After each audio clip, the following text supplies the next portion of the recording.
What's going on, guys? Welcome to Grab the Remote. My name is Matt, and today we're going to talk about She-Hulk Episode 3. I am going to get into spoilers, so if you haven't seen the episode yet, go watch the episode, then come back later and listen to my thoughts. So, this is going to feel less like a review, like a proper review, more just like me spilling out my thoughts and just kind of saying whatever comes up in the top of my head. So, if that bothers you, I really do apologize. So, let me tell you guys how I felt about the first two episodes, because obviously I haven't done a review for episode 1 or episode 2.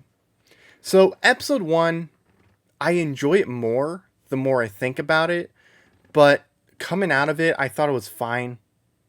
I thought it was enjoyable, but ultimately it was fine. Whatever, right? Not a great first episode, but not a bad first episode either. I felt like episode 2 definitely was better and definitely improved and got me more excited for future episodes. I enjoyed it. I thought seeing the Abomination again is really cool as well. I love Tim Roth. I think Tim Roth is a great actor. So seeing him again was cool.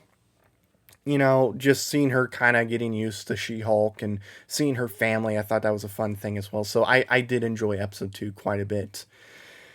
So what are my thoughts about episode 3? Did I like episode 3 or did I not? Yeah, I liked it a lot. I think this is the best episode of the season so far. I think it does get better and better.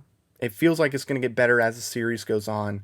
But I really did enjoy this episode of She-Hulk.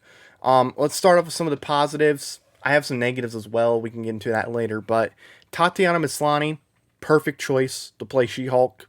Like, the perfect choice. I absolutely loved her in this episode. I've loved her in pretty much every episode. She's proving why she is a great actress and why a lot of people, when she was casted, were excited because she really did do a great job. I thought the fourth wall breaking in this episode too was really, really funny. I really did enjoy it. Like, there was that one where she's driving on the road and, she gets that call about Wong and, she's like, hey, look, I know Wong, you're excited to see him in this episode, but don't go thinking this is just going to be one of those shows that has cameos every single week. And she goes, even though Bruce was in the first two, and the Abomination, and Wong now. Like, I thought that was really funny. And there was other fourth wall breaking in this episode that I thought was really funny as well. Again, Tim Roth, great in this episode. And this episode really is primarily about, kind of the aftermath of what happened at the end of episode 2, where that footage leaked of the Abomination and Wong fighting. So this is really the aftermath of the previous episode. But back to Tim Roth. I thought Tim Roth was great in this episode. Cracked me up. He's a really funny dude. Really, really funny. He does comedy great.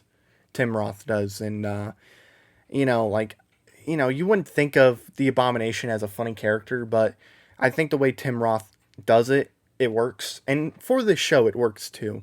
I like the comedy. I like that this show actually leaned more into the comedy and some of the weird humor in the show. I'm glad the show did that as well.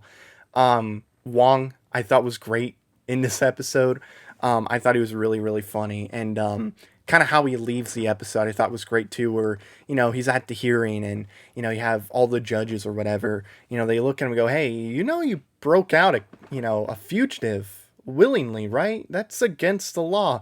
And then Wong kind of stands there and goes, oh, well, I'm going to leave now. And he opens a portal and walks out. I thought that was really funny. I mean, you're not going to get Wong in jail. He'll just leave. You're not going to do it. There's no point.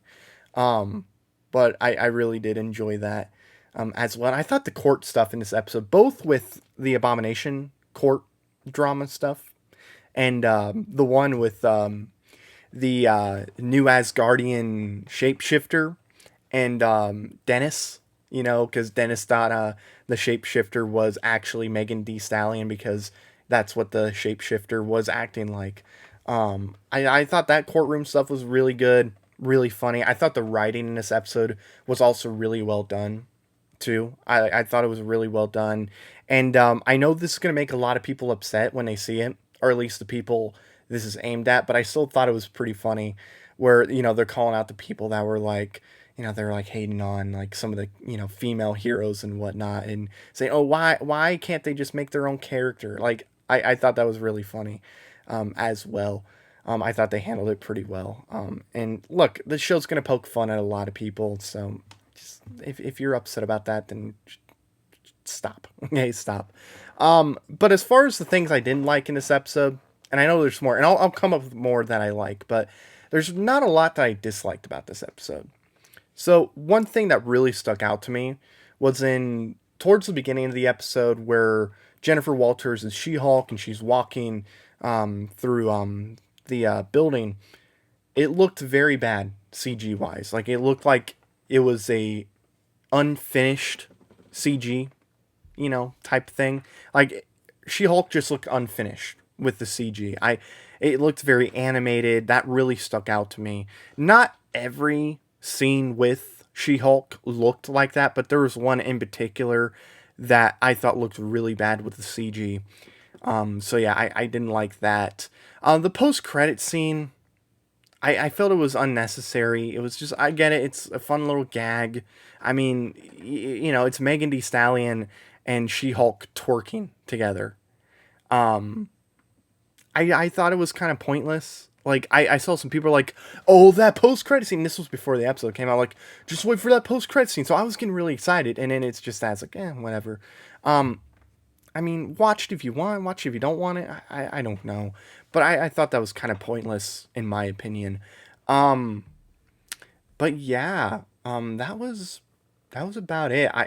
I like seeing Pug, more of him. I thought that was good. I thought the humor was well done. Again, Tatiana Maslany, I think, is perfect as She-Hulk. Tim Roth, I really do hope we get more of him maybe at the end of the series. I thought that was fun. I don't think we're going to get any more Wong. I think it was just for this episode. But yeah, maybe like a post-credit scene in the future we'll get Wong. But yeah, overall, I enjoyed the episode. I thought it was really well done. Not perfect by any means, but yeah, I like that they leaned more into the comedy with this episode. So yeah, that's gonna do it, guys. We're not doing an episode of the news today.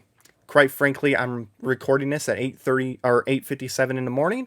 I worked third shift, so I am not going to be able to do the news. But we'll have one out on Friday as well as a review for the first two episodes of Lord of the Rings, The Rings of Power. So that's going to do it, guys. Thank you so much for watching this. I've been Matt, and make sure you subscribe to Grab the Remote, and make sure you like this video if you like the review. Let me know your thoughts down below. See you.